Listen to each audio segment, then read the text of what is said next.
सह वीर्यं करवावहै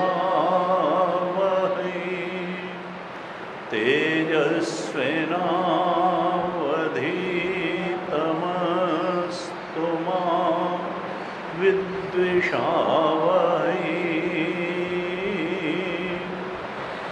ओम शांति शांति शांति।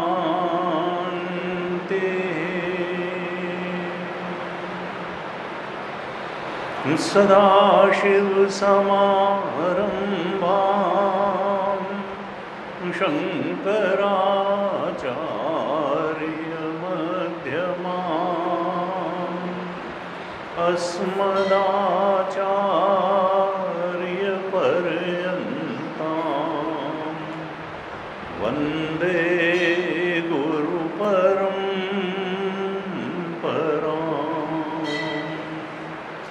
अज्ञानतिमिरान्धस्य ज्ञानाञ्जनशलाकया चक्षुरुन्मीलितं येन तस्मै श्री गुरवे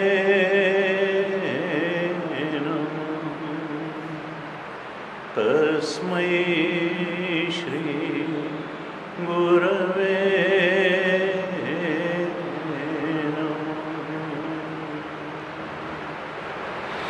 यन्मायावशवर्ति विश्वमखिलं ब्रह्मादिदेवासुरा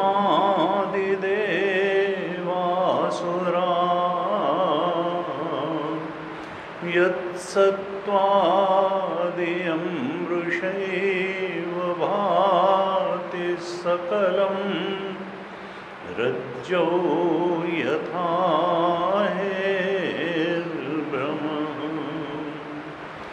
यत्पादप्लवमेकमेव हि भवां बोधे स्थितिर्षावतां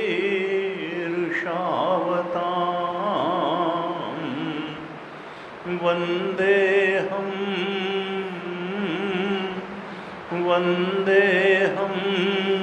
तमशेषकारणपरं रामाख्यमीशं हरिं रामाख्यमीशं हरिं। प्रसन्नतां यानगताभिषेकतः तथा नमम्ले वनवासदुःखतः मुखाम्बुजश्रीरघुनन्दनस्य मे सदास्तु सामञ्जुलमङ्गलप्रदा सदास्तु सामञ्जुलमङ्गलप्रदा। नीलाम्बुजश्यामलकोमलाङ्गं सीतासमारोपितवानुभागं पाणौ महासायकचारुचापं नमामि रामं रघुवंशनाथं नमामि रामं रघुवंशनाथम्। अतुलितबलधामं हेमशैलाभदेहं दनुजुवन्कृशानुं ज्ञानिनामग्रगण्यं सकलगुणनिधानं वानराणामधीशं रघुपतिप्रियभक्तं वातुजातं नमामि। रघुपति प्रिय भक्तम वातजातम। तो हम संध्या के सत्र में सुंदरकांड पर चर्चा कर रहे हैं। सुंदरकांड सुंदर है, हमने पिछले 2 दिनों में चर्चा की, क्योंकि इसमें भक्तों का वर्णन है। भगवान का वर्णन तो पूरी गीता में ही है, और भक्त का वर्णन होगा तो भगवान का भी वर्णन हो ही जाएगा, लेकिन इसमें भक्तों की कथा आती है, भक्तों की शरणागति की बात आती है। हनुमान जी की शरणागति इसमें बताई है, विभीषण की शरणागति बताई है, और समुद्र की भी शरणागति बताई है। असल में मनुष्य के जीवन का सबसे सुंदर बात यह है कि भगवान की शरणागति प्राप्त हो जाए, और इसीलिए सुंदरकांड सुंदर है। और जिसके जीवन में भगवान की शरणागति प्राप्त हो गई, उस मनुष्य का जीवन भी सुंदर है। शरणागत होकर के जीना, क्योंकि या तो भगवान के शरणागत होकर के जियो या अहंकार के शरणागत होकर के जियो। रावण अहंकार के शरणागत होकर के जिया, इसलिए उसका नाश हुआ। 1 लख पूत 1.25 लाख नाती, तही रावण घर दिया नवाती। जो व्यक्ति अहंकार के, अभिमान के शरणागत होकर के जिएगा, उसका उत्थान संभव नहीं है।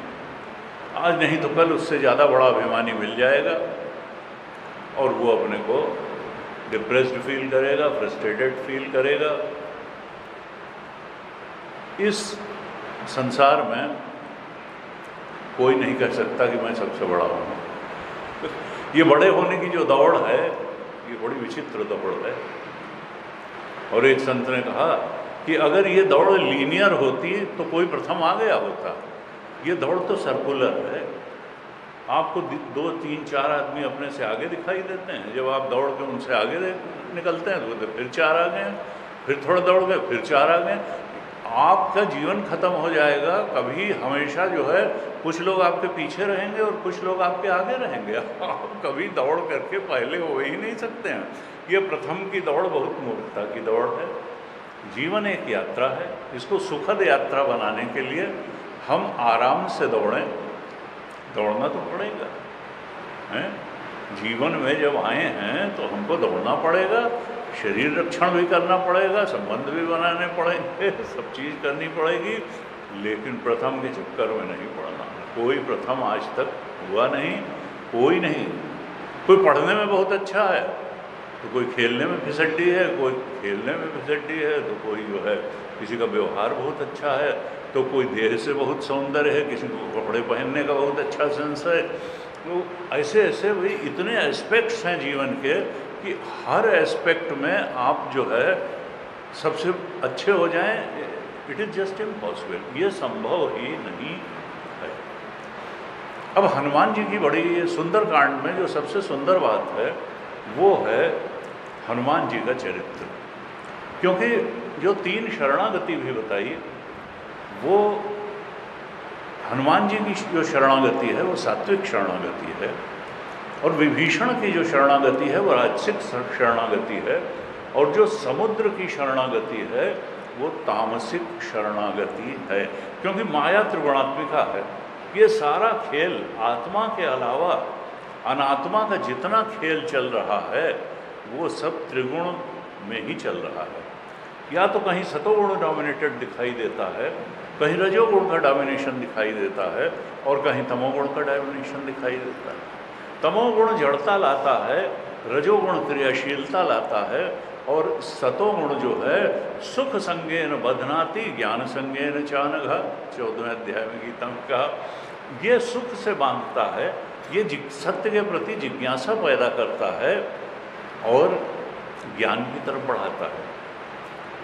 ज्ञान की तरफ बढ़ाता है, आत्म सुख की तरफ बढ़ाता है, विषय सुख की कलई खोलता है, उसमें जो दुख रूपता है उसको भी दिखा देता है। तो सबसे बड़ी चीज़ क्या है कि शरणागति जीवन में हो, और उसमें भी सात्विक शरणागति। सात्विक शरणागति कौन कर सकता है? जिसका अंतःकरण सात्विक हो, जिसके मन में सतो गुण की प्रधानता हो, जिसके जीवन में सतोगुण की प्रधानता हो, जिसके मन में सतोगुण की प्रधानता हो, जो हनुमान जी का अनुकरण करने में सक्षम हो, उसी को हनुमान जी जैसी शरणागति प्राप्त हो सकती है, और उसी को भगवान का वैसा प्रेम प्राप्त हो सकता है जैसा हनुमान जी को प्राप्त हुआ। तो हनुमान जी में खास बात क्या है जिससे कि वो भगवान के इतने प्रिय भक्त बन पाए? भगवान की कृपा उनको मिली, भगवान का प्रेम मिला, और वो शरणागत हो पाए। तो तुलसीदास जी पूरी रामायण में 3 बातों की ही बात करते हैं, और वो है जिसको भागवत जी में भी कहा, त्रयाणाम सहचारित्वात्। 3 चीज़ें हैं जो आध्यात्मिक उसमें साथ साथ चलती हैं। और हम थोड़े अल्पसंतोषी होते हैं, तो हम एकांगी रूप से ही पकड़ के कहते हैं नहीं हम तो भाई इस धारा वाले हैं, हम तो इस धारा वाले हैं। वो 3 चीज़ें क्या हैं? ज्ञान, भक्ति और वैराग्य। ये तीनों साथ साथ चलने चाहिए जीवन में, तब अंतःकरण सात्विक बनेगा और तब सात्विक शरणागति सधेगी।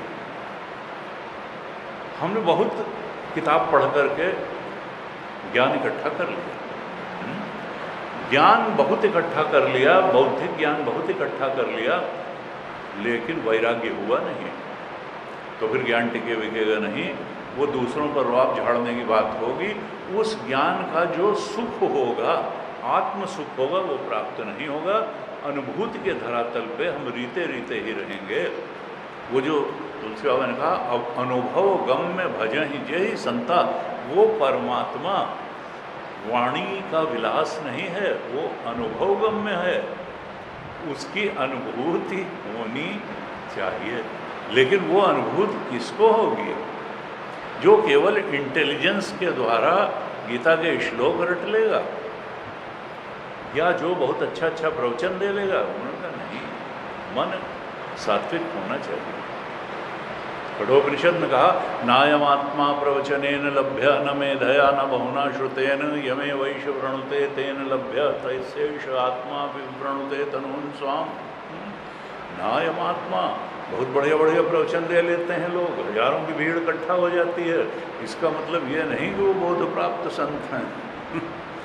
प्रवचन भी एक कला है, कला अपना साध लिया उन्होंने। जैसे बहुत तरीके की कलाएँ होती हैं, प्रवचन भी एक कला है। लेकिन नायम आत्मा प्रवचनेन लभ्य, बहुत अच्छा प्रवचन दे लेने से आत्मबोध नहीं हो जाता है। न मेधया, बहुत सारे श्लोक रट लेने से भी बोध नहीं होगा। न मेधया न बहुना श्रुतेन। गुरु जी कहते थे कि देखो, जैसे प्रोफेशनल स्पीकर्स होते हैं, ऐसे ही प्रोफेशनल लिसनर्स भी होते हैं। बम्बई में एक संस्था है, 5 मंजिल की है, 5 मंजिल पे अलग अलग लोग रोज सवेरे से रात तक, प्रेमपुरी आश्रम या क्या है, उसमें प्रवचन चलते रहते हैं और लोग जाके प्रवचन से।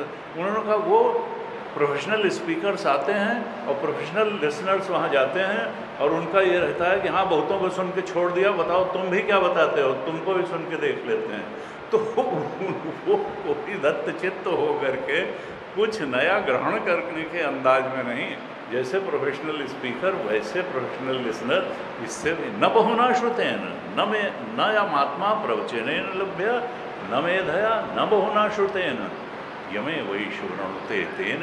जो हृदय से उस परमात्मा को अंगीकार करता है, स्वीकार करता है, उसी के समक्ष वो परमात्मा अपने स्वरूप को अनावृत कर देता है।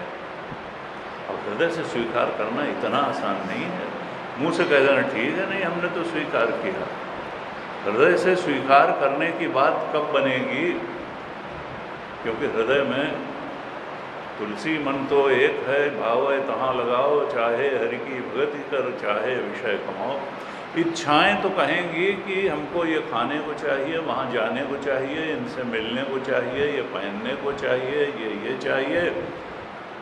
तो जहाँ काम तहाँ राम नहीं, जहाँ राम नहीं काम, और दोनों कबहू कहोत हैं, रवि रजनी एक ठाँव। अंधेरा और दिन, रात और दिन एक साथ नहीं होते। इस हृदय में या तो कामनाएं रह सकती हैं या राम जी रह सकते हैं। जहाँ राम तहाँ काम नहीं। अगर राम रहेंगे तो कामनाओं को जाना होगा, तभी राम अपने को प्रकट कर पाएंगे। यानी सीधी बात है, कामनाओं को कम करते चले जाएं, तब राम जी का प्रकाश आता चला जाएगा। तुलसीदास जी का भी यही निर्णय है, जहाँ राम तहाँ काम नहीं, जहाँ काम नहीं राम। और अगर कामनाओं के प्रभाव में हम चलते रहे तो मुंह से हम कितना भी कहें कि हम समर्पित हैं, असल में हम कामनाओं को समर्पित हो सकते हैं या राम को समर्पित हो सकते हैं। तो हनुमान जी के अंदर अपनी कोई कामना ही नहीं है। राम काज कीन्हे बिना मोहि कहाँ विश्राम। अपना कोई एजेंडा ही नहीं है। जो राम जी का एजेंडा है वही उनका एजेंडा है। राम जी की प्रसन्नता जिस कार्य में है, फिर वो चाहे राक्षसों को मारना हो या सीता माता का पता लगाना हो, कुछ भी, बस राम जी जिस बात में प्रसन्न हैं, हनुमान जी के लिए वही उनके कार्य का लक्ष्य है। अपनी इच्छा से कोई काम ही नहीं, राम जी की ही इच्छा से। ये हनुमान जी का प्रतीक है और हम लोगों के लिए ये आदर्श है कि देखो, हनुमान जी जैसा जितना बन पाओ उतना बनो। और ऐसे अगर बनोगे, वो हनुमान जी के बाण हैं, हमने कल चर्चा की थी, जिमें अमोघ रघुपति कर बाना, यही भांत चले वो हनुमाना। बाण में गति धनुर्धर की होती है, लक्ष्य भी धनुर्धर का होता है, दिशा भी धनुर्धर की होती है। हनुमान जी का भी ऐसा ही है। वो चले, भगवान की शक्ति लेकर चले, भगवान का दिया लक्ष्य लेकर के चले, भगवान ने जिस दिशा में भेजा ऐसे ही अगर हम भी चलें, इच्छाओं की दिशा में न चलें, परमात्मा की दिशा में चलें। परमात्मा की आवाज़ अंदर ही बैठा हुआ है। परमात्मा, गुरु जी कहते थे कि देखो, परमात्मा एक बार बताता जरूर है कि ये करो और ये न करो, लेकिन हम अगर उसको अनसुना कर देते हैं, कहते हैं भाई चुप बैठे तो अब ऐसे ही दुनिया चलती है, ऐसे ही हम भी चलेंगे, तो फिर धीरे धीरे अगर हमने परमात्मा की आवाज़ को सुनना बंद कर दिया तो वो बोलना भी बंद कर देता है। अंदर जब बैठ कर के बोलता है तो मित्रवत सलाह देता है, लेकिन बाहर अगर आपने गलत कर दिया और उसकी आवाज़ नहीं सुनी, और बाहर फिर जब कर्म का फल देने लगता है तब वो दंडाधिकारी के रूप में फल देता है, और तब अवश्य में वो भोक्तव्यम कृतम कर्म शुभ। अगर आपने गलत कर लिया है तो फिर आपको भुगतना ही पड़ेगा, अच्छा किया है तो उसका पुण्य मिल जाएगा। हमको ये देखना है कि हनुमान जी के जीवन में जैसे तीनों बातें आई, ज्ञानी नाम अग्रगण्यम भी हैं, रघुपति प्रिय भक्तम भी हैं, और प्रखर वैराग्य है। प्रखर वैराग्य है हनुमान जी का। प्रभंजन तनय, प्रबल वैराग्य है, निर्बल वैराग्य नहीं। अंगद कहे जाऊं मैं पारा, है संशय कछु तीर्ति बारा। अंगद जो है निर्बल वैराग्य है। उसने कहा कि मैं चला तो जाऊंगा सोने की लंका में। वो लीडर भी थे, जो साउथ की तरफ जो ग्रुप भेजा गया था उसके लीडर तो अंगद थे। तो उन्होंने कहा मैं जा तो सकता हूँ, समुद्र लांघ करके मैं लंका में जा सकता हूँ, लेकिन लौटने में थोड़ा मुझे संशय है। क्योंकि लंका क्या है? लंका सोने की नगरी है, भोग नगरी लंका है। भोग नगरी में जा करके, स्वर्ण नगरी में जा करके वहीं हंस न जाए और लौट के चला है, उसके लिए हनुमान जी जैसा वैराग्यवान ही जा सकता है। और वही वहाँ से बजाय हंस करके, सबक सिखा करके, सीता को पता लगा करके ठीक ठीक लौट सकता है। और हनुमान जी का क्या था कि बचपन से ही बहुत बलशाली थे, मेधावी भी थे और संकट मोचन हनुमान जो है पृथ्वीराज सिंह बाली समय रवि भक्ष लियो तब तीनों लोग भयो अंधियारो।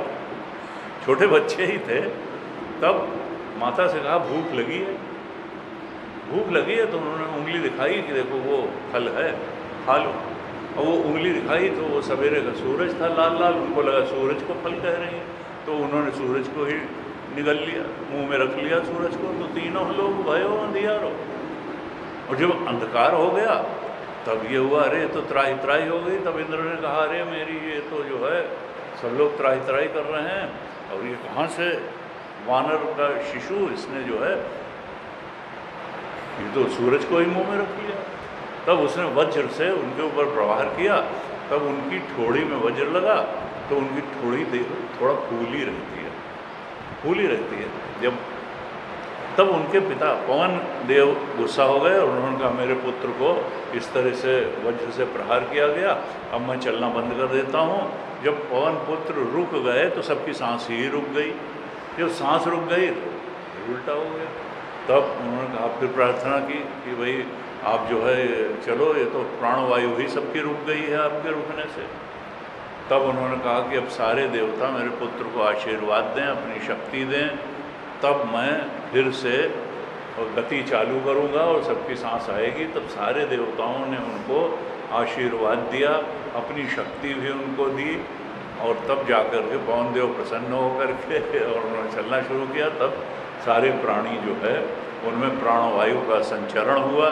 तो इस तरह से बचपन से ही ये अत्यंत शक्तिशाली, बलशाली, मेधावी ऐसे थे और नटखट भी थे। कहते हैं बचपन में ही ऋषियों के यहाँ जाते थे, स्वभाव से ही जो वानर होता है स्वभाव से ही चंचल होता है, चंचल थे। उनके बर्तन कभी इधर उधर कर देते थे ऋषियों के, कभी इसका जल वहाँ, उसका बर्तन वहाँ, उसकी पूजा की सामग्री ये। अंत में बहुत जो है ऋषि लोग प्रताड़ित हो गए कि भाई ये बच्चा जो है बड़ा नटखट है, हमारा सब विघ्न हो जाता है। तब उन्होंने कहा ये जो है ये अपना बल भूल जाए, एक तरह से शाप दे दिया उनको कि ये बहुत बलवान है, ये ओवर एनर्जी इसके अंदर है, तो ये अपना बल भूला रहेगा जब तक कोई इनको इसके बल की याद नहीं दिलाएगा। और ये उनके लिए वरदान भी हो गया। जब राम जी ने चुना दक्षिण की ओर जाने वाले दल को कि जाओ तुम लोग सीता का पता लगाओ, क्योंकि उसके पहले कई तरफ से ऐसे इनपुट मिल गए थे कि रावण जो है वो हरण कर ले गया है सीता का। पहले तो शबरी ने ही बताया था, शबरी ने बताया कि तुम जो है पंपा सरोवर पे जाओ, कहाँ वही सुग्रीव बिताई, और वहाँ जो है शबरी ने बताया। फिर जटायु ने भी बताया, जटायु ने भी कहा कि मैंने तो रावण ले जा रहा था हरण करके माता सीता का, उसने मेरे पंख भी तलवार से काट दिए। राम जी ने उसको जो है तिलांजलि भी दी, उसका संस्कार किया। और उसके बाद में स्वयं प्रभा ने भी बताया कि देखो वो जो है गए हुए हैं समुद्र तट पर, आँख मूंदो, और पहुंचा दिया बंदरों को समुद्र तट पर। तो इस तरह से था। लेकिन फिर चारों दिशाओं में वानर भेजे गए, क्योंकि रावण तो चालाक था। ये भी हो सकता है कि वो चुरा के ले गया हो लेकिन कहीं और रख दे, लंका में न रखे, इसलिए और जो भी दूर चारों दिशाओं में दल भेजे गए। और ये था संभावना ज़्यादा कि लंका में ही, तो इधर गए। अब अंगद ने कहा कि अंगद कहे जाऊँ मैं पारा, है संशय कछु फिरती बारा, हो सकता है कि मैं लौट करके ना आ पाऊँ। तब फिर जामवन जी ने कहा जामवंत कह सुन हनुमाना, का चुप साधि रहा बलवाना, तुम क्यों चुप बैठे हो, पवन तनय पवन समाना।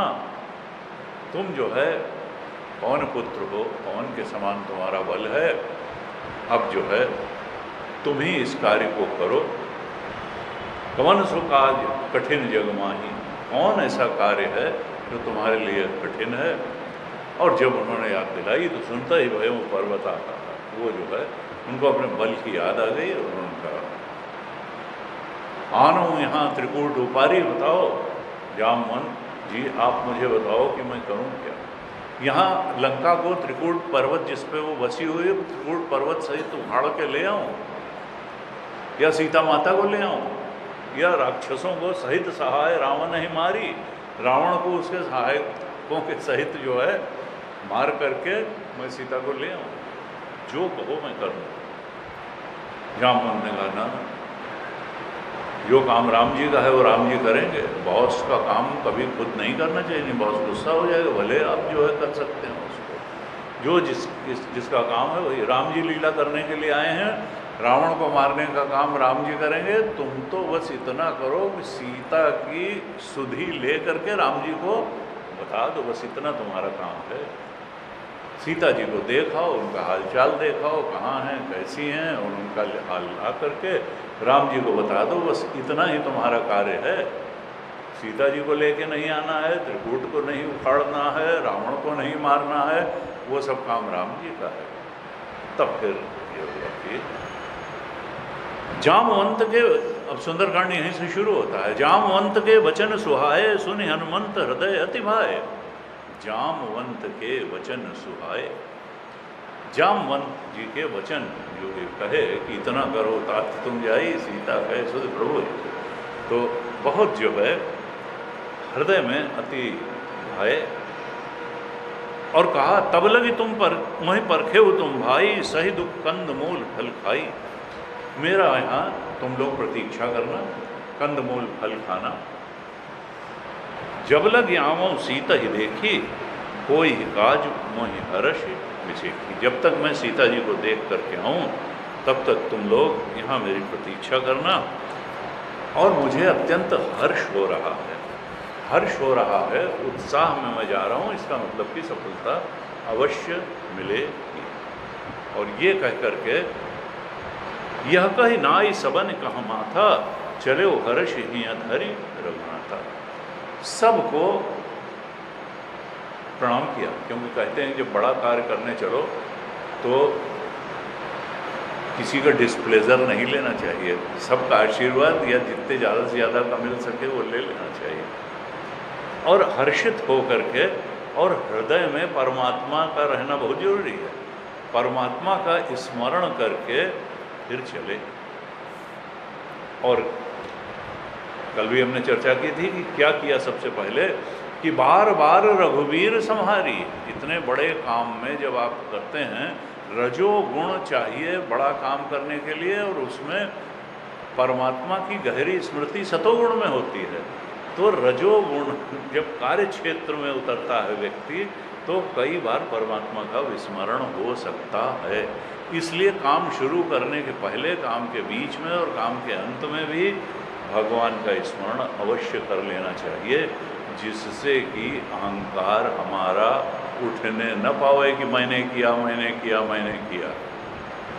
भगवान की ताकत से किया, भगवान का काम किया, उसमें अहंकार की कोई बात नहीं है।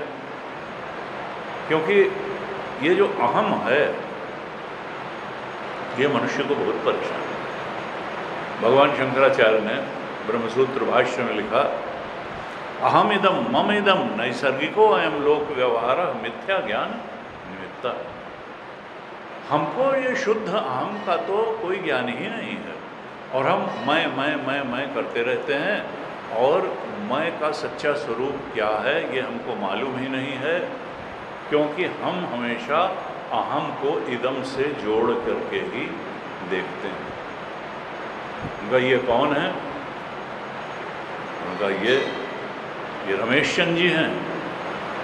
अच्छा, रमेश चंद जी हैं तो फिर ये करते क्या हैं? अरे इनका बहुत बड़ा जो है व्यवसाय है। किस चीज़ का व्यवसाय है? यहाँ कितनी है? अरे इनकी चेन है पूरा। अच्छा, तो फिर कौन? अरे इनके पिताजी वो थे, पिताजी के नाम से जाना गया। नहीं, ये कौन है?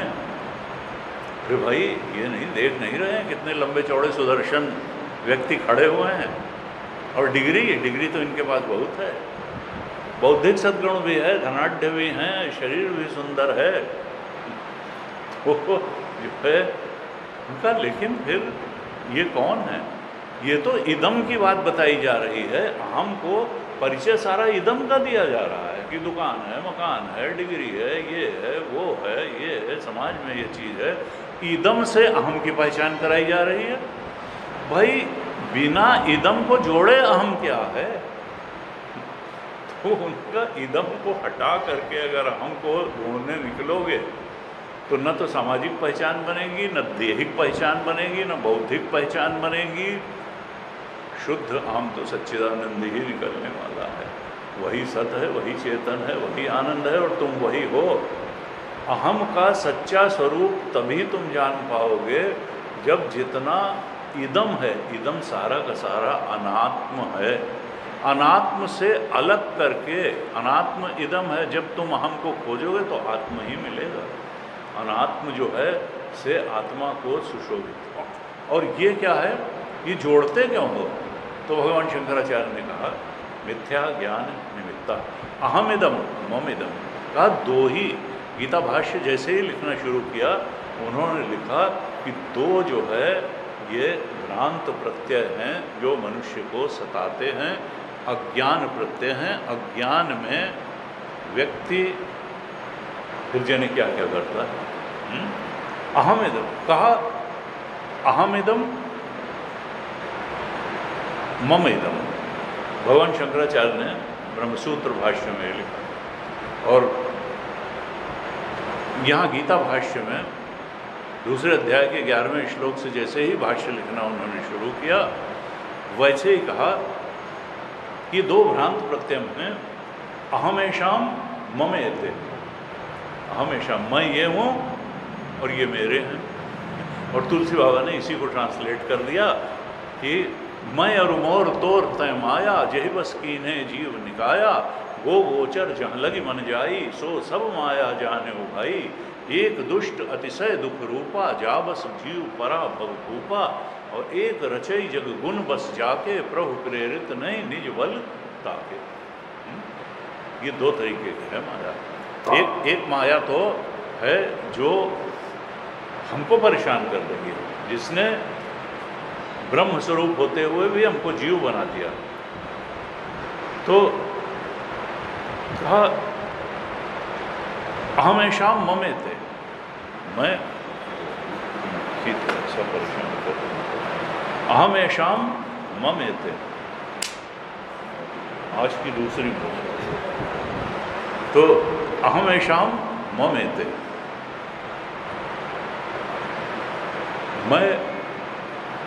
मैं ये हूँ, ये मेरे हैं और मैं इनका हूँ। मैं और मोर, मैं क्या हूँ और मेरा कौन है?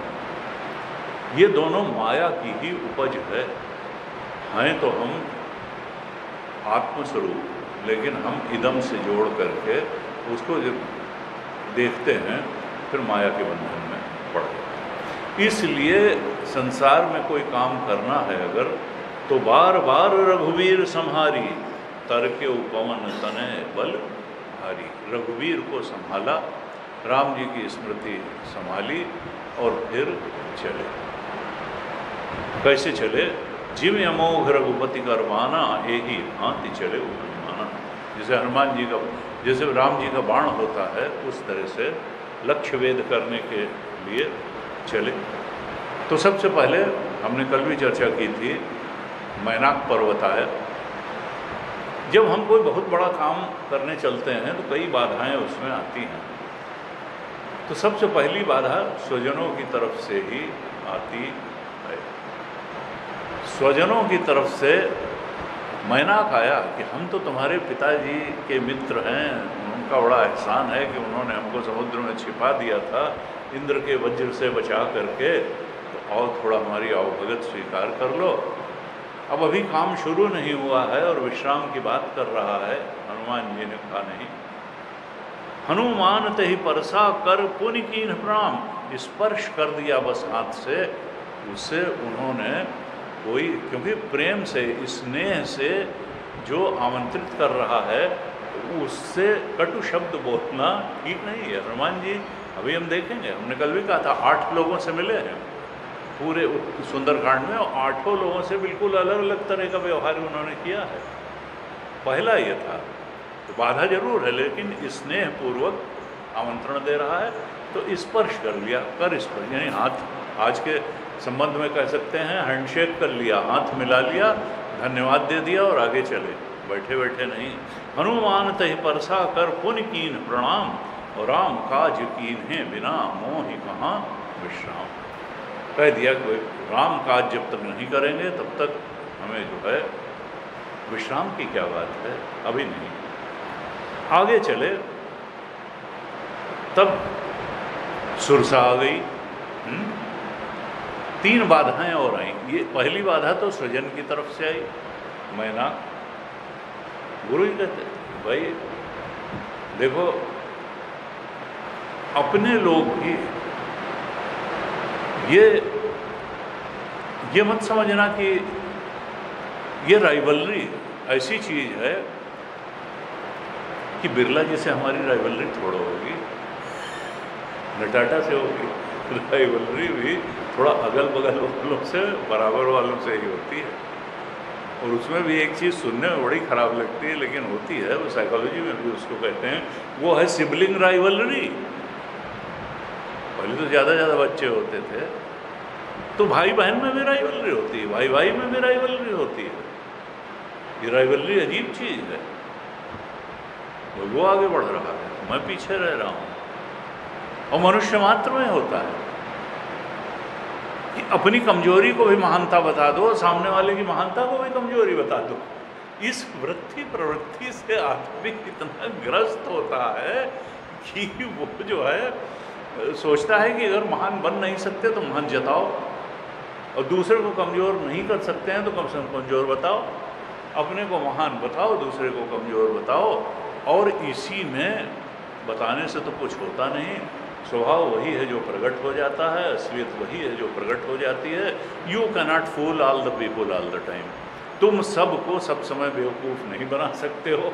ट्रेन में बैठ के बगल वाले से थोड़ी देर की बात है, चाहे जितनी शान झाड़ दो, लेकिन जो लंबे समय तक 6 महीना 8 महीना 2 साल वो सब समझ जाएगा और वो कटने भी लगेगा कि भाई ये अब जो है जो परशुराम जी को यही कहा लक्ष्मण जी ने कि अपने मुँह तुम आपन करनी और बार अनेक भांति बहुबरनी, और नहीं संतोष तो पुनि कछुका हो, जन ऋषि रोग दुसह दुख साहु। ऐसे परशुराम हमारे समाज में बहुत मिलते हैं।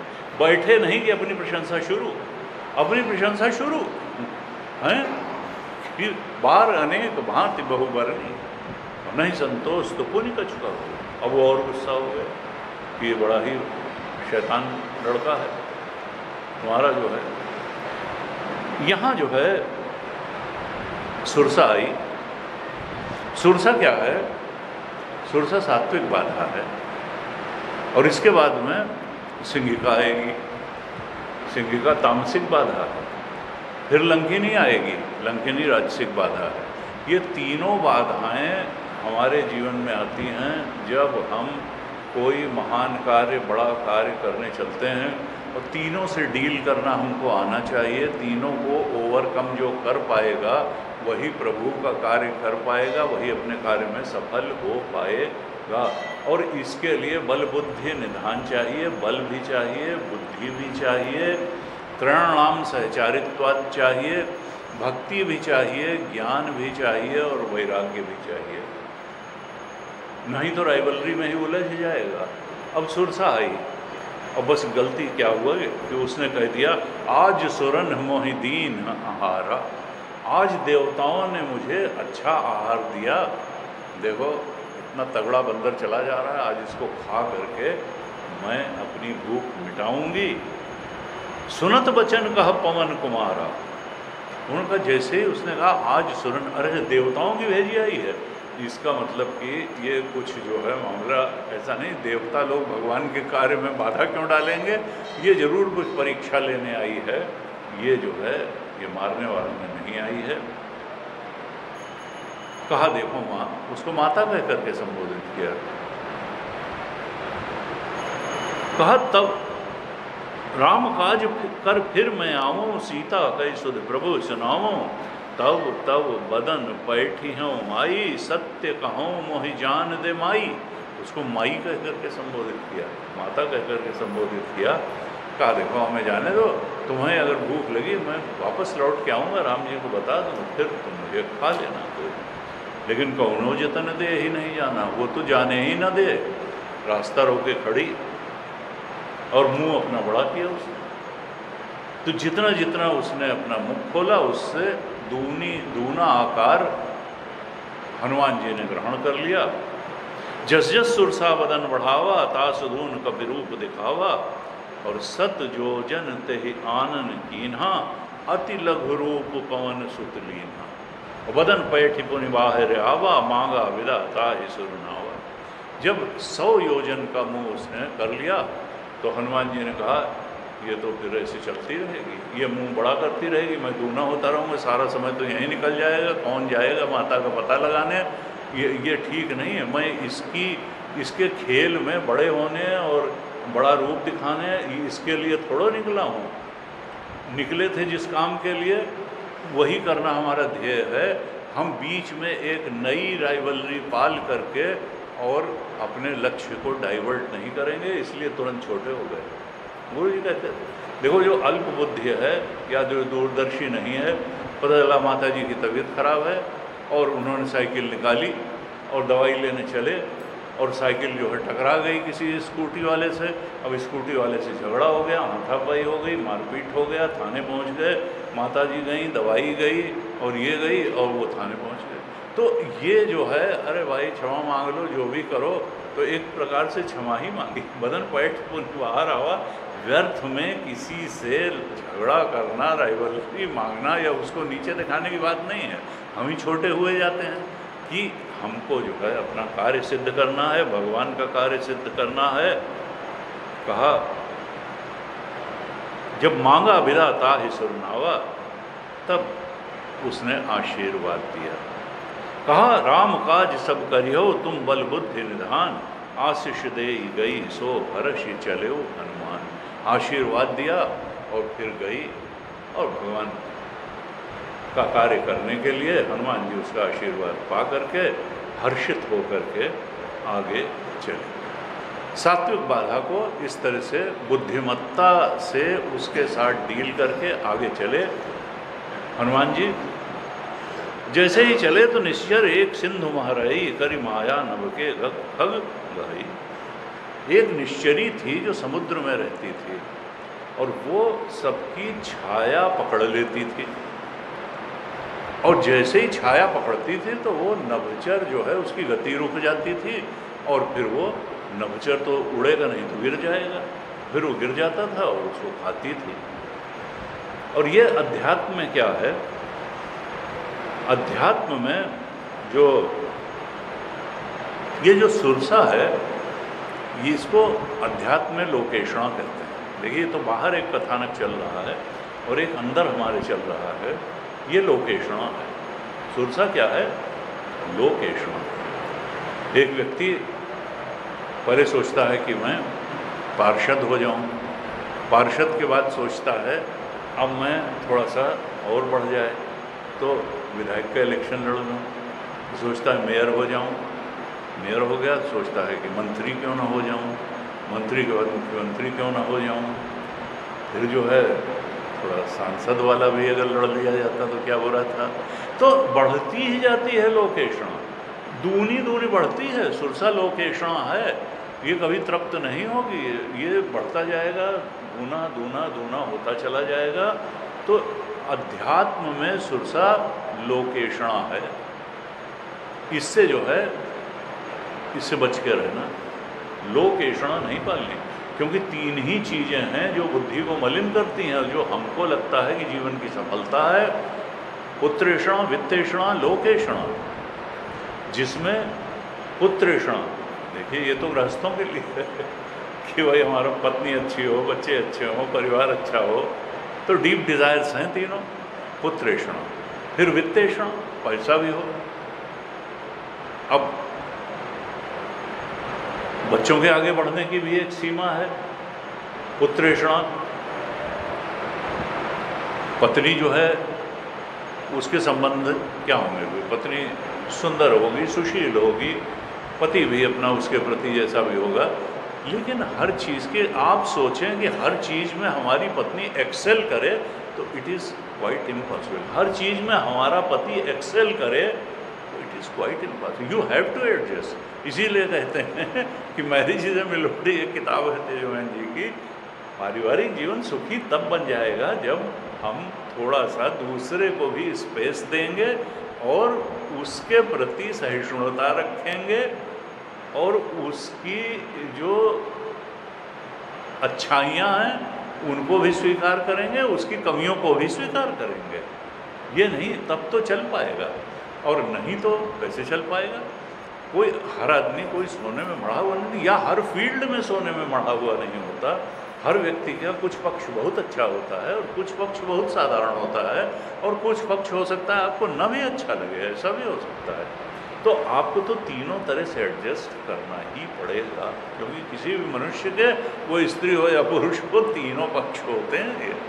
तो हर चीज़ नहीं। तो पुत्रेषण, वित्तेषण, फिर आप ही सबसे बड़े धनवान थोड़ा दुनिया के हो जाएंगे, और हो भी जाएंगे तो फिर आपके ही पत्नी और बच्चे आपको बहुत पसंद करें, ये नहीं। कहते हैं एंड्रयू कार्नेगी था, उसको जीवन में एक ही सनक थी कि बस पैसा कमाना है, पैसा कमाना है, पैसा कमाना है। अपने समय का सबसे धनवान व्यक्ति था एंड्रयू कार्नेगी, अमेरिका का बहुत बड़ा धनपति था। जब उसका अंतिम समय आया तब उसने अपने सेक्रेटरी को बुलाया और कहा, ये बताओ कि हमारे पास कुल कितनी संपत्ति है, कितने डॉलर हैं की संपत्ति है हमारे पास। उसने कहा 10 अरब डॉलर की संपत्ति, क्योंकि अब मेरा अंतिम है, अब मैं जा रहा हूँ, मुझे थोड़ा बताओ मैं कितने संपत्ति छोड़। उसने कहा आप 10 अरब डॉलर की संपत्ति छोड़ करके जा रहे हैं। उसने कहा जीवन बेकार हो गया। उन्होंने कहा क्यों? मैंने सोचा था कि जब मैं ये दुनिया छोड़ के जाऊंगा तो कम से कम 100 अरब डॉलर की संपत्ति छोड़ करके जाऊंगा, मैं केवल 10% ही सफल हो पाया। 100 अरब डॉलर की जगह मैं केवल 10 अरब डॉलर छोड़ करके जा रहा हूँ। और उसने अपने सेक्रेटरी से कहा, तुमको अगर अगला जन्म लेने का मौका मिलेगा तो तुम क्या करोगे? तुम एंड्रयू कार्नेगी होना पसंद करोगे या सेक्रेटरी ही होना पसंद करोगे? उसने कहा मैं सेक्रेटरी ही होना पसंद करूँगा, मैं एंड्रयू कार्नेगी होना नहीं पसंद करूँगा। उन्होंने कहा ऐसे क्यों? उन्होंने कहा मैं देखता रहा, मैं 40 साल से आपका सेक्रेटरी हूँ, आपने 24 घंटे केवल धन की ही कमाने की याद रखी, ना आपको अपनी पत्नी का होश था, ना आपको अपने बच्चों का होश था। आपको दुनिया में पैसा कमाने के अलावा किसी बात और भी कोई बात हो सकती है जीवन में, इधर आपका ध्यान ही नहीं गया। और मैं पारिवारिक दृष्टि से बहुत सुखी हूँ, क्योंकि मैं अपना समय से आता हूँ और समय से चला जाता हूँ। मेरे लिए दुनिया में बहुत चीज़ें पाने योग्य हैं, देखने योग्य हैं, जानने योग्य हैं। मैं केवल मेरे लिए ये एक ही उद्देश्य धन कमाने का लेकर के, और उसमें भी आप असफल होके जा रहे हैं कि आप 10% धन ही छोड़ के जा पाए। तो इस तरह से कहा लोकेश, पुत्रेषणा हो, लोकेषणा हो, ये वित्तेषणा हो, ये ऐषणा है पूरी नहीं होगी। या लोकेषणा कि हम ये बन जाएं, हम ये बन जाएं।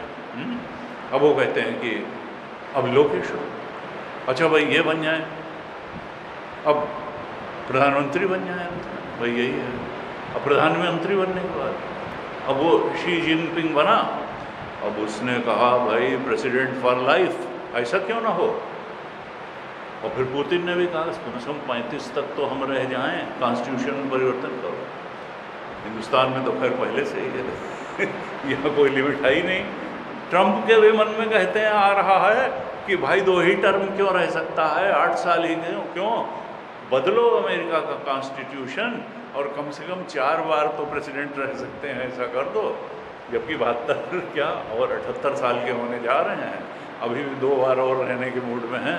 तो लोकेषणा किसी की पूरी नहीं हुई, वित्तेषणा भी पूरी नहीं हुई।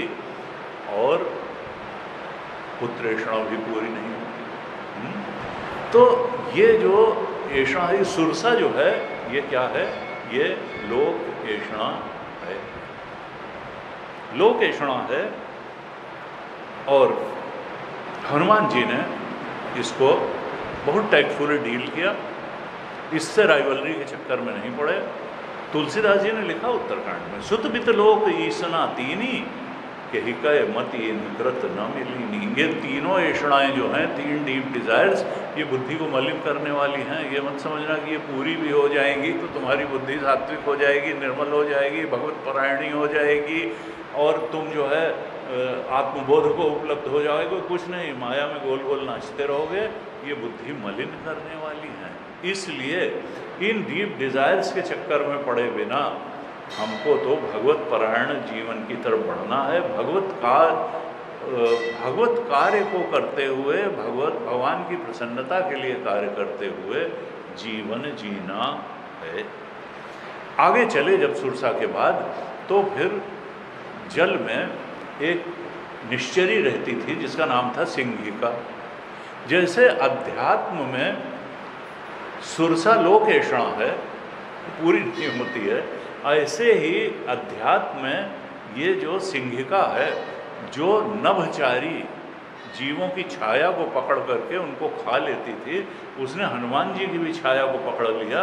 और हनुमान जी को लगा, अरे ये क्या, मेरी गति कैसे रुक रही है? और तासु कपट कपि तुरत ही चीन्हा। हनुमान जी ने उसके कपट को तुरंत पहचान लिया। और ताहि मारि मारुत सुत बीरा, बारिधि पार गयो मति धीरा। उसको मति धीरा कहा, बुद्धिमान थे। किससे नमस्कार करना है, किसको माई कहना है, उसको माई वाई नहीं कहा, क्योंकि वो तमोगुणी बाधा है। अगर प्रमाद को तो मारो, आलस्य जो है तुमको कहीं नहीं बढ़ने देगा। ये आलस्य है, तमोगुणी बाधा है, आलस्य को तो मार देना है। गुरुदेव कहते हैं, not to do what you desire to do is freedom. वो तो कहेगा, तमोगुण तो कहेगा खाओ और सो, खाओ और सो, कोई रचनात्मक कार्य करने की जरूरत नहीं। तमोगुण को मारो, रचनात्मक कार्य करो। रचनात्मक कार्य प्रभु की प्रसन्नता जिसमें होती है वो कार्य रचनात्मक कार्य है। हनुमान जी ने तुरंत मारा, सिंहिका को मारा। और अध्यात्म में ये सिंहिका क्या है? ये ईर्ष्या की वृत्ति है। ईर्ष्या की वृत्ति ये है सिंहिका, क्योंकि ईर्ष्या की वृत्ति जो है वो ऊपर वाले को पकड़ती है, नीचे वाले से थोड़ा ईर्ष्या होती है। नीचे वाले से नहीं, रहती है जल में। अरे भाई, तुम जल में रह रही हो तो जलचरों को खाओ ज़्यादा ज़्यादा। जो जैसे मगर होता है कभी कभी जल से बाहर आकर के, और जो पृथ्वी वालों को जो है पकड़ लेता है, उनको खा लेता है। न तो ये पृथ्वी के जीवों को खाती है, न जलचर को, ये नभचर को खाती है। ऊंचे कोई न जाने पाए, ऊंचे न जाने पाए। अब इसके लिए लोग मजाक भी करते हैं कि भाई एक बार वो सभा लगी कि भाई कहाँ के केकड़े जो है सबसे अच्छे होते हैं, क्योंकि नॉनवेज वाले लोग केकड़ा भी खाते हैं, भाई तरह तरह की चीज़ें खाते हैं। तो उसमें जार रखे गए, तमाम जापानी केकड़े भी रखे गए, रशियन भी रखे गए, चाइनीज़ भी रखे गए, और इंडियन केकड़े भी सजाए गए। लेकिन इंडियन केकड़ों के जो जार थे उनके ऊपर ढक्कन नहीं था। उन्होंने कहा ये क्यों भाई, ये निकल के भाग जाएंगे। उन्होंने कहा नहीं, इंडियन केकड़े जो हैं, जब एक केकड़ा बाहर आने की कोशिश करेगा तो नीचे वाले केकड़े उसको खींच करके फिर नीचे कर लेंगे। जब वो ऊपर बाहर जाने की कोशिश करेगा तो फिर जो बचे होंगे उसको नीचे कर लेंगे। इनमें कोई बाहर नहीं जा पाएगा। तो ये लोग विदेशी मजाक उड़ाते हैं, या हम ही लोगों के यहाँ के लोग मजाक उड़ाते हैं कि भाई यहाँ पर कोई किसी की बढ़ती नहीं देख सकता है। वैसे तो मानो सब जगह वही है। तो लेकिन ये जो ईर्ष्या की वृत्ति है कि कोई आगे न जा, इसी को कहा मत्सर। काम, क्रोध, लोभ, मोह, मद और मत्सर, ये षड्विकार कहे गए, होते मनुष्य मात्र में हैं। मत्सर का मतलब क्या है? मत्तः सरति, मुझसे आगे सरक रहा है, मुझसे आगे जा रहा है। ये वृत्ति जो है व्यक्ति को बर्दाश्त नहीं हो पाती है, और इसके उसमें फिर व्यक्ति क्या करता है कि दूसरे की इमेज मेलाइन करने के चक्कर में पड़ता है, दूसरे किए व्यक्तित्व को के दागदार पक्ष या तो निकाल के लाता है, और नहीं भी हैं तो आरोपित करता है, जबरदस्ती उसके व्यक्तित्व को कलुषित करके पेश करता है, इमेज को मेलाइन करता है, किसी तरह से उसको नीचा दिखा दिया जाए। ईर्ष्या वृत्ति नभचारी से होती है, और हनुमान जी ने तुरंत उसको पकड़ लिया कि ये तमोगुणी वाला है, उसको मारा। कोई न पूछ न ताज के कहाँ से आई, क्या तासु कपट कपि तुरत ही चीन्हा, ताहि मारि मारुत सुदबीरा, बारिधि पार गयो मति धीरा। तुरंत वो जो है, और उसके बाद में तुलसीदास जी को जब विस्तार करना होता है तो बहुत विस्तार करते हैं, और जब उनको, क्योंकि हमारे यहाँ व्यास और समास दोनों पद्धति से कहा गया, व्यास का मतलब खूब विस्तार से चीज़ों का वर्णन किया, और समास पद्धति में फिर आधी चौपाई में मार भी दिया उसको, और समुद्र पार भी करवा दिया आधी चौपाई में। तासु मार मारो वीरा, बारिधि पार गयो मति धीरा।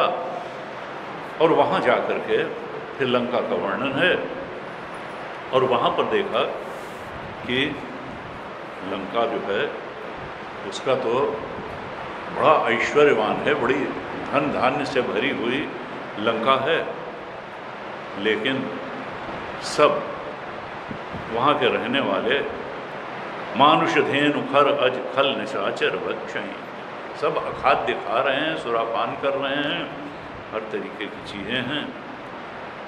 और वहाँ जब गए तो मसक समान रूप कपिधरी, छोटा रूप रख करके गए, लेकिन वहाँ एक लंका की रक्षा में एक निश्चरी वहाँ भी तैनात थी, जिसका नाम था लंकिनी। लंकिनी जो है उसने कहा, अरे कहाँ चले जा रहे हो, मैं रक्षा में नियुक्त हूँ और तुम चोरी से घुसना चाह रहे हो, तुम नहीं जानते मोर आहार जहाँ लगी चोरा, यहाँ तक चोर हैं मैं सबको खा लेती हूँ। उसने कहा अच्छा हनुमान जी ने चोर को खा लेती है, सबसे बड़े चोर रावण की रखवाली कर रही है और मुझको चोर बता रही है। उन्होंने कहा इसको जो है सबक देना चाहिए। मुठका एक महाकप यानी एक बहुत जोर का मुक्का उसको दिया, मुंह से उसके खून आ गया और धनवनी लुढ़कती हुई वहीं पहाड़ी पर गिर पड़ी और फिर बड़ी संभाल करके उठी। और जब संभाल करके उठी तो कहा बहुत अच्छा सत्संग हो गया। उनका सत्संग हो गया, मैंने तो मुक्का मारा, सत्संग कहाँ हो गया? बोलना नहीं, ऐसा सत्संग कभी मिला ही नहीं पहले बहुत ही अच्छा सत्संग रहा। तो उन्होंने कहा तात स्वर्ग अपवर्ग सुख धैर्य तुला एक अंग और तूल नता ही सकल मिल जो सुख लव सत्संग। सत्संग का सुख मिल गया मुझे, क्योंकि कहा एक तरफ स्वर्ग और अपवर्ग का सुख रखा जाए और एक तरफ सत्संग का सुख रखा जाए तो पलड़ा सत्संग के सुख का ही भारी होगा। स्वर्ग और अपवर्ग के मिला करके जो सुख है उनसे भी सत्संग का सुख अलग है, क्योंकि स्वर्ग में तो भोग पदार्थ ही मिलेंगे जो पृथ्वी में नहीं उपलब्ध है, वो स्वर्ग में उपलब्ध है। और अपवर्ग का मतलब वैसे तो मोक्ष होता है। अपवर्ग का मतलब क्या होता है? मोक्ष। लेकिन फिर संतों ने कहा अपवर्ग का मतलब है पवर्ग न विद्यते, जहाँ पवर्ग न हो। पवर्ग का मतलब पा फा बा भा मा। पा से मतलब पाप, फा से मतलब फल, बा का मतलब बंधन और भा का मतलब भय और माँ का मतलब बा भा बा भा मा, माया। तो जहाँ पाप नहीं है, फल नहीं है, बंधन नहीं है, भय नहीं है, माया नहीं है, वो है अपवर्ग। तो ये कितने सुख की स्थिति होगी। कहा स्वर्ग अपवर्ग का सुख से भी बढ़ करके सत्संग का सुख है, क्योंकि ये जो है स्वरूप सुख तक पहुंचा देता है, आत्म सुख तक पहुंचा देता है। तुलनता ही सकल मिली जो सुख लव सत्संग, ये सत्संग का सुख है। इस प्रकार से ये जो 4 बाधाएं आई राम काज में, स्वजनों से बाधा आई, सात्विक बाधा सुरक्षा के रूप में आई, फिर तामसिक बाधा सिंगिका के रूप में आई, और राजसिक बाधा लंकिनी के रूप में आई। तीनों को अलग अलग ढंग से उन बाधाओं को पार करते हुए हनुमान जी अति लघु रूप तो था ही, उसको लेकर के और अब लंका में उन्होंने प्रवेश किया और रात भर ढूंढते रहे कि सीता जी हैं कहाँ। मंदिर मंदिर प्रतिकर शोधा, मंदिर, घर को मंदिर कहते हैं, मंदिर मंदिर प्रतिकर शोधा, देखे जहाँ तक अगणित योधा, लेकिन कहीं सीता जी उनको मिली नहीं। प्रातः काल होने को आ गया, सीता जी मिली नहीं। और प्रातः काल फिर उन्होंने देखा कि भवन एक पुनि दीख सुहावा, हरि मंदिर तहाँ भिन्न बना हुआ। एक उनको ऐसा घर दिखाई दिया जो सबसे अलग था। उस घर के बाहर रामायुध धनुष बाण अंकित था और तुलसी का पौधा भी लगा हुआ था। नव तुलसी का वृंद भी था, रामायुध भी अंकित था। और जब ये देखा कि ये तो भक्त के चिन्ह हैं, राम जी के जो धनुष और बाण और तुलसी का पौधा, उन्होंने कहा ये किसी भक्त का घर है। अब उनको संदेह हुआ कि लंका निशिचर निकर निवासा, यहाँ कहाँ सज्जन कर वासा। यहाँ तो राक्षसों की नगरी है, निश्चरों की है, ये सज्जन व्यक्ति यहाँ कहाँ है? कहीं कोई माया तो नहीं है। मनमा कर तर्क करे पिलागा, ते ही समय विभीषण जागा। यही सब वह को चल रही थी कि उसी समय विभीषण जो है वो जाग गया। और जाग ही नहीं गया, राम राम तेरी सुमिरन कीन्हा, हृदय हर्ष कपि सज्जन चीन्हा। राम राम स्मरण किया और राम राम सुना और ये घर उठाई। उनका ये तो सज्जन व्यक्ति है। एहिसन हट करी हो पहचानी, साधुते हो इनकार जहानी। इससे तो परिचय करना ही है, क्योंकि साधु पुरुष से कभी कोई हानि होने की तो बात ही नहीं है। उसके संपर्क में आएंगे तो कुछ न कुछ अच्छी बात ही होगी, हमारा जो है काम बनेगा ही बनेगा। साधुते हो इनकार जहानी। और तब उन्होंने बंदर का रूप त्यागा। कहते हैं कि ब्राह्मण का रूप रखा, उससे जल्दी कोई उलझता नहीं है। सबका ब्राह्मण के प्रति कि भाई ये पूजा पाठ वाले व्यक्ति हैं, सदाचारी व्यक्ति हैं। तो जब राम जी से मिलने गए थे किष्किंधा कांड में, जब पहली बार सुग्रीव के कहने से, तब भी वो ब्राह्मण का ही वेश रख करके गए थे। और यहाँ भी ब्राह्मण का वेश रखा। विप्र रूप धरि वचन सुनाए, सुनत विभीषण उठि तहन आए। विप्र रूप रख करके गए, विभीषण आए, प्रणाम किया और कहा, कहु विप्र निज कथा बुझाई। ब्राह्मण देवता कैसे आए कुछ बताओ। और फिर कहते हैं कि हर व्यक्ति के एक वाइब्रेशंस होते हैं। हर व्यक्ति के अंतःकरण की सात्विकता, निर्मलता, पवित्रता या कुटिलता जैसी भी है, तो एक उसके ऑरा भी चलता है, उसके वाइब्रेशंस चलते हैं। तो किन्हीं किन्हीं लोगों के पास बैठ के लगता है कि बैठे ही रहो, और किन्हीं किन्हीं के पास लगता है कि अब कैसे मौका मिले और चलो यहाँ से। तो ये जो है कहा, उनको सहज आकर्षण हुआ। स्वयं भी साधु पुरुष थे तो सेंसिटिविटी बड़ी सूक्ष्म थी, उनकी अनुभूति का स्तर बहुत सूक्ष्म था। व्यक्तित्व की परख बिना बोले भी हो जाती है। कर प्रणाम पूछी कुशलाई, कहो विप्र निज कथा बुझाई। और फिर उन्होंने, जैसे हनुमान जी ने कहा था राम और लक्ष्मण से कि भाई आप कौन हैं, और अंत में कहा निज नाथन चीनी, क्या तुम जो है नर नारायण के रूप में आए हो, क्या हो। फिर अंत में पहचान लिया। यहाँ विभीषण को भी यही लगा। उन्होंने कहा कि तुम हरिदासन मह कोई मेरे हृदय प्रीति अति होय। तुम कोई भगवान के भक्त हो क्या? मेरे हृदय में अनायास ही तुम्हारे प्रति प्रेम उमड़ रहा है। कि तुम राम दीन अनुरागी, या स्वयं राम जी ही आप इस वेश में आ गए हैं। आयह मोहि करन बड़ भागी, क्या आप ब्राह्मण का रूप ले करके मेरे इष्ट राम ही आ गए हैं, या राम जी के भक्त आ गए हैं? जब ऐसा पूछा तब हनुमंत कही सब। तब हनुमान जी ने क्या कहा? हनुमान जी अपना परिचय कहीं नहीं देते। जब कोई परिचय पूछता है तो राम जी की कथा सुना देते हैं, नाम जरूर अपना बताते हैं। तब हनुमंत कही सब राम कथा निज नाम। उन्होंने राम जी की कथा सुनाई कि ऐसे ऐसे हैं, वन में घूम रहे हैं, उनकी पत्नी को निश्चर ने हर लिया है। नाम केवल अपना बताया, कथा नहीं अपनी बता चले गए कि मैंने बचपन में जो है वो लील लिया था जो है सूरज को, और उसके बाद में ऐसे ऐसे हो गया था, और मैं तो ऐसा हूँ, इतनी अष्ट सिद्धि नवनिधि का दाता हूँ, और ये हूँ ना।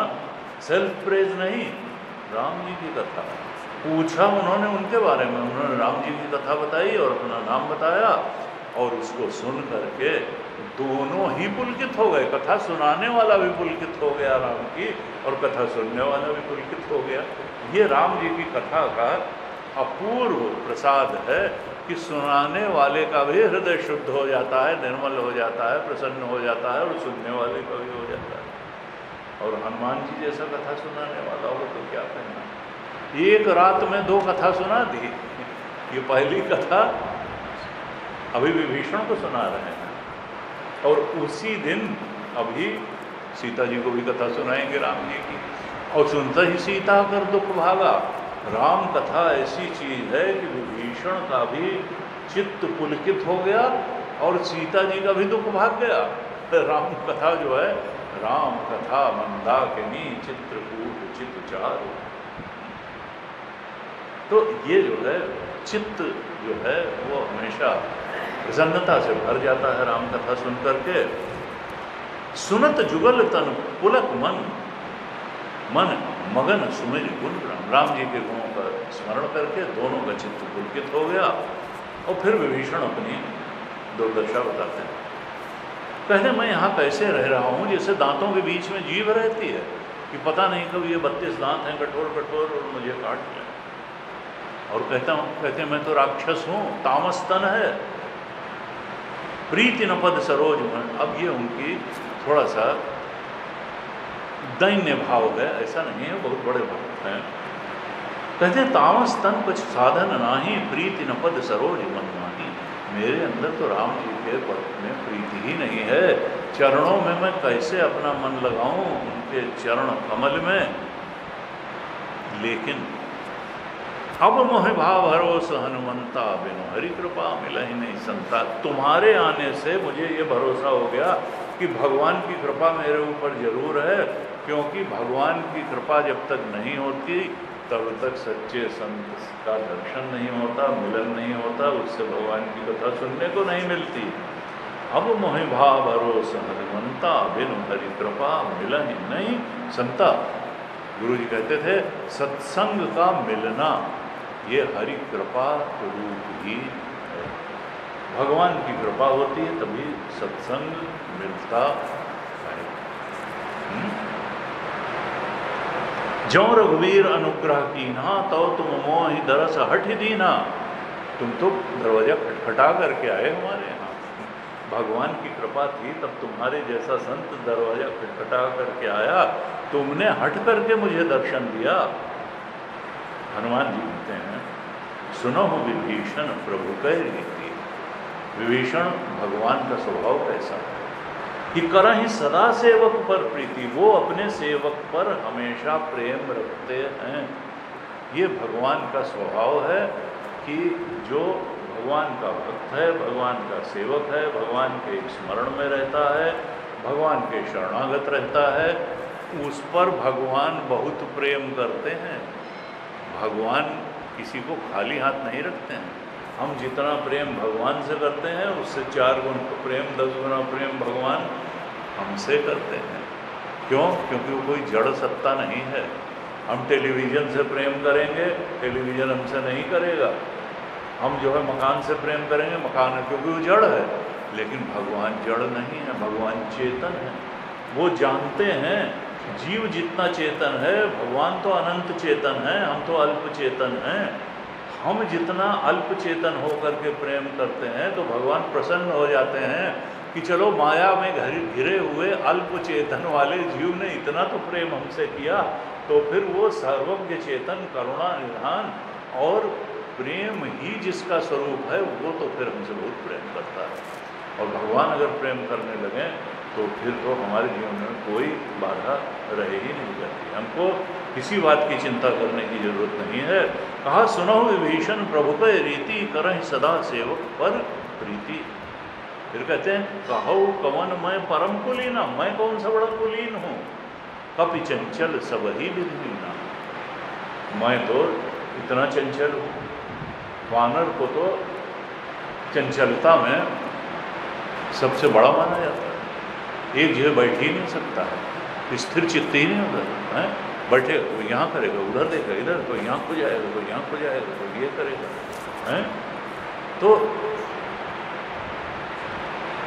और हमारा मन जो है ये भी वानर जैसा ही है।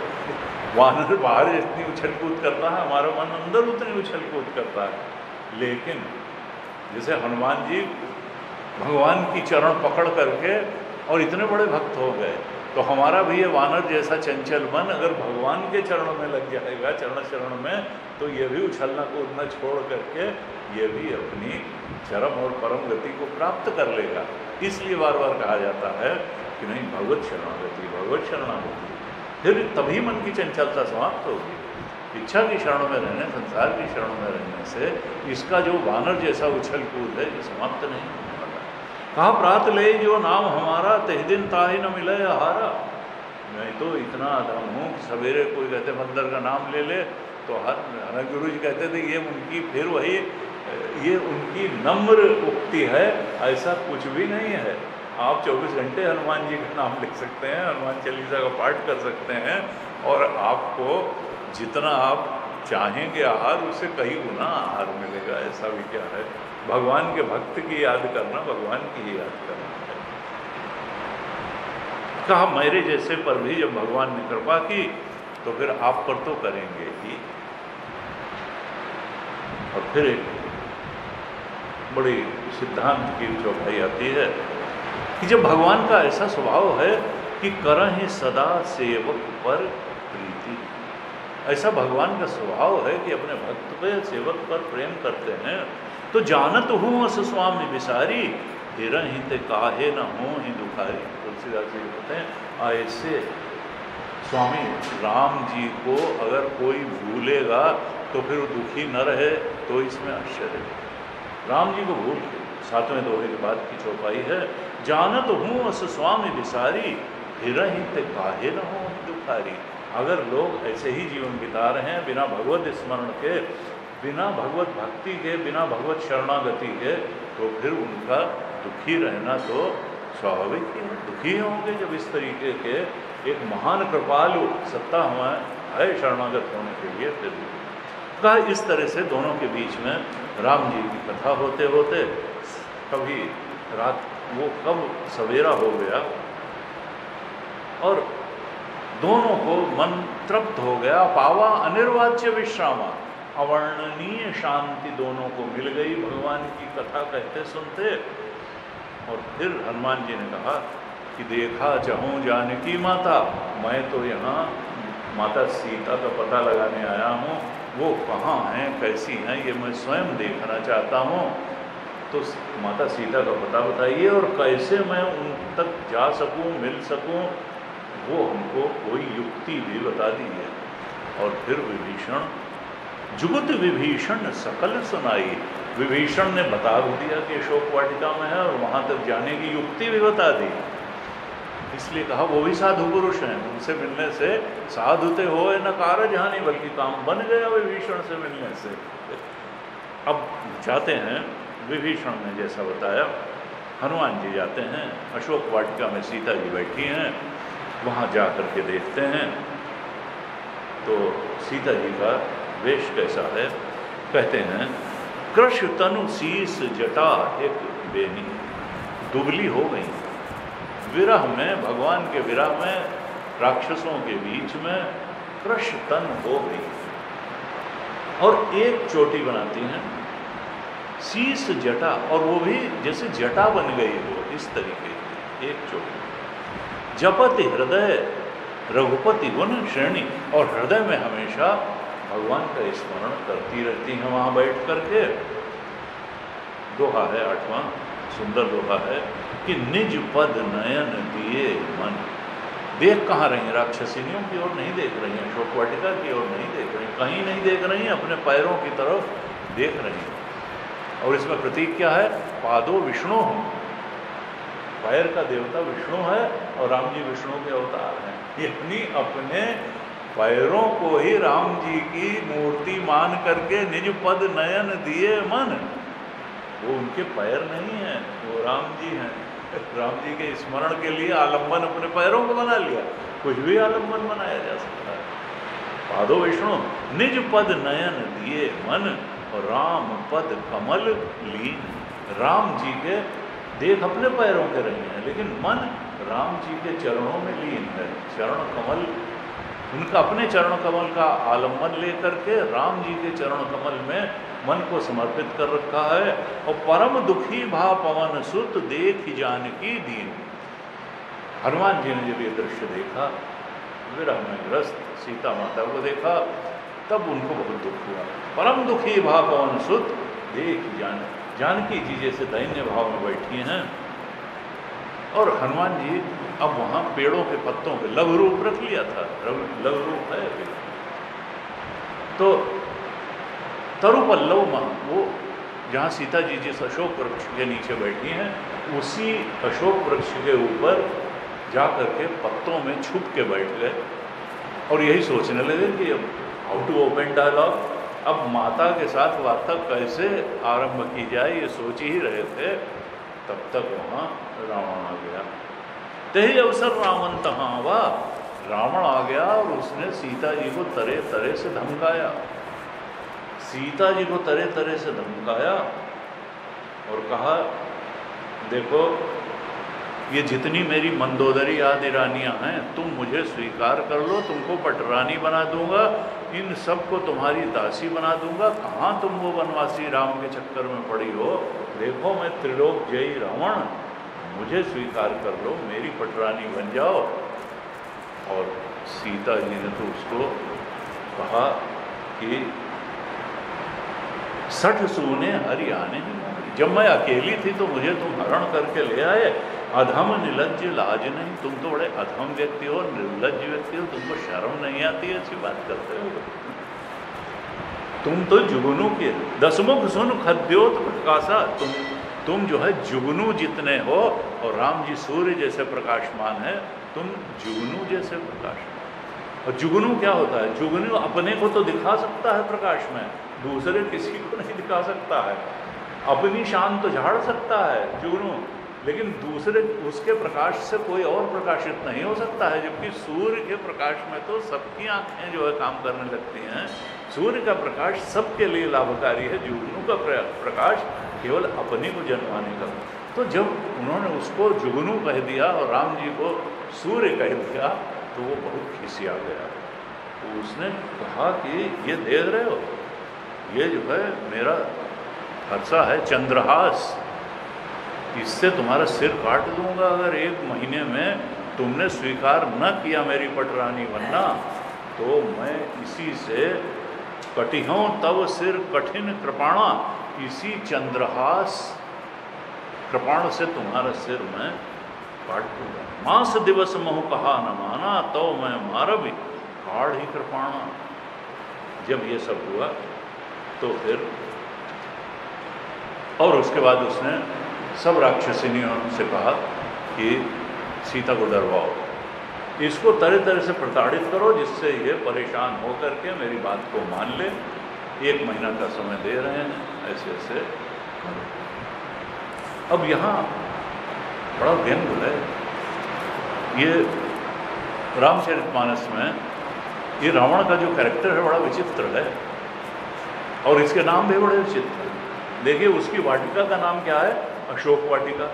उस अशोक वाटिका में भक्ति शांति रूपी सीता कितनी शोकग्रस्त हैं, और नाम उसका क्या है? अशोक वाटिका।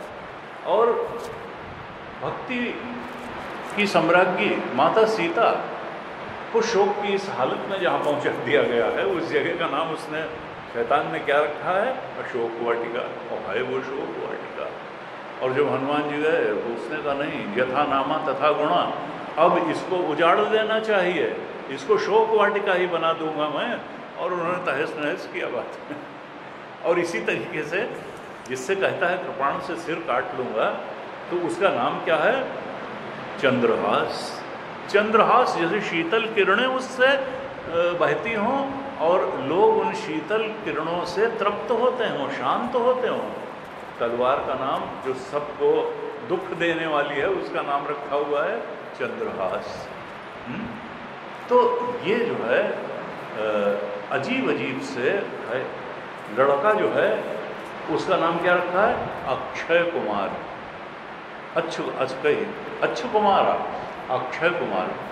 तो हनुमान जी ने कहा अच्छा तुम्हारा लड़का अक्षय कुमार है, इसको मैं क्षय कुमार बना दूंगा।